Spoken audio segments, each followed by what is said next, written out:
there are reports that there is quite a prevalence of human trafficking in this area. We felt it wise that we should bring the message home rather than staying in the off sleeves of our homes and in the town or in the communities. We should take it down to this major community where we feel there's prevalence of human trafficking, so that we sensitize them with regards to the dangers associated with human trafficking, and also ensure that human trafficking is nipped in the bud, especially in this area. There are factors that aid human trafficking. There is a pull and there is a push factors, and there are factors that are really beyond the comprehension of civil society organizations, not governmental organizations, basically.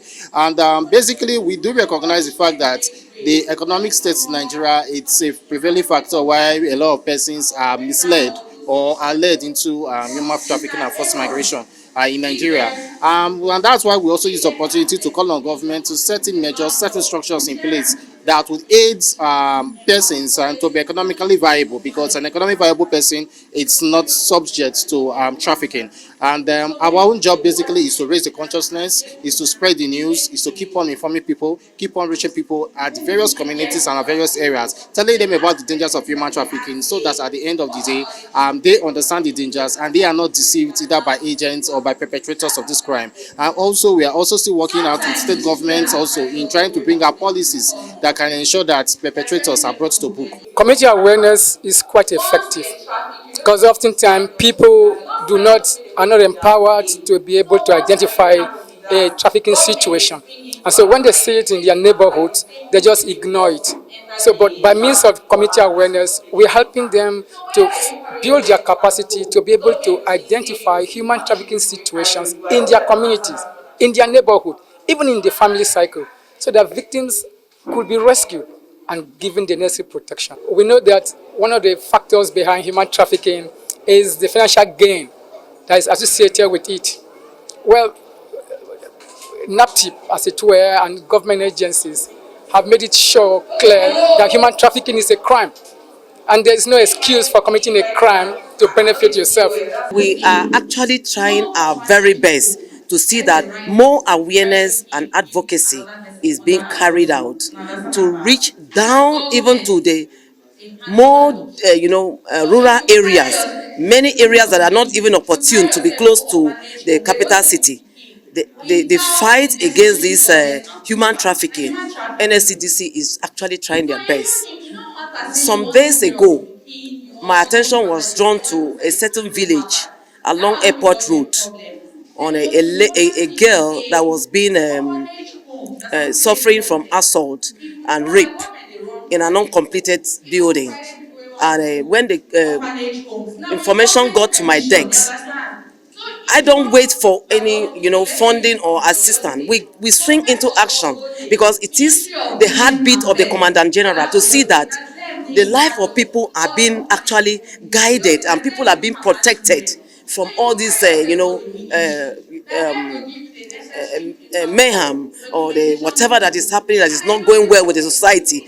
The Commandant General franks on it and makes sure that every one of us that is being saddled with responsibilities in the office to do a certain assignment, we carry it to the latter without minding whether money is being given to work on that. We go all out to see that the life of those people are being rescued and being protected and safe.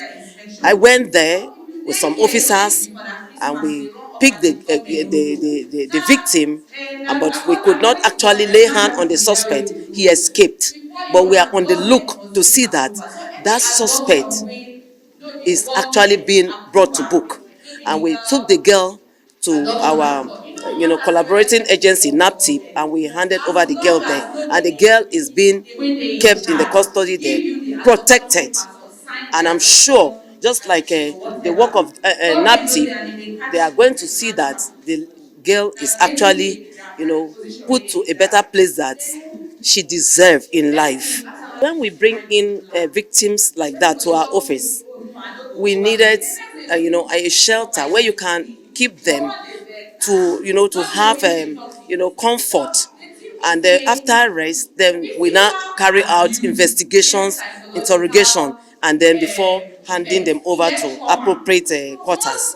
So we are having the challenge of shelter, mobility and funding. The government should see the predicament in the society in Nigeria, and all the happenings in homes, in schools. Government should aid agencies like NSCDC, NAPTIP, and the CLEEN Foundation, and other, NGOs that are actually craving to see that this menace is brought to, either a reduced state or completely stamped out. We use the medium of our ward head, that is Miangwa.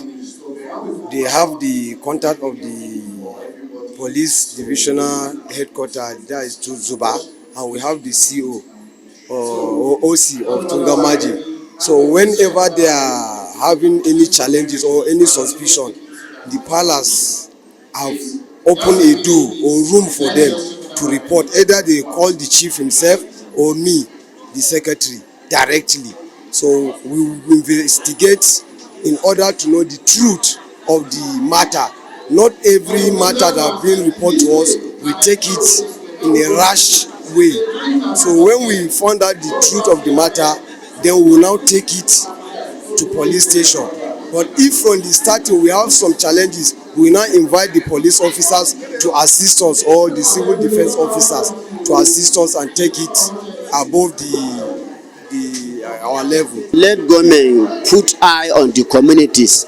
Whenever we get such kind of the cases, we inform the government. Then let government take it as a distance so that they can stop it in the grassroots in the rural area. When government put eye, and as this number given to us, when we saw such kind of thing, we call the security agency or NAPTEP to hand over the cases.